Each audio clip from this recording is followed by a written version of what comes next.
Nakakapanik ba pag ikaw ay isang acidic? Ang hyperacidity at ulcer, yan lang po dati ang pangalan ng sakit pag tumataas ang acid sa loob ng katawan natin. Ang ulcer ay ang pagkagasgas o pagkabutas ng bituka dahil sa taas ng acid. At ang tamang pronunciation po, ulcer. Pero doon sa Pilipinas, ang tawag nyo, ulcer. Sabihin mo nga ngayon, ulcer?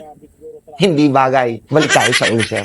Pero, nadagdagan ng pag-aaral, nadagdagan din po ang ating mga sakit. Dati, ang pangalan ng sakit ay hyperacidity at ulcer lang. Nadagdagan ng pag-aaral, pinanganak ang reflux disease. Pinanganak ang acid reflux, GERD o GERD, at syempre, ang heartburn. Pero yung mga yan, re-resetahan ka na ng antacid. May tuturo ako sa inyo. May natural remedy ba na pwedeng antacid?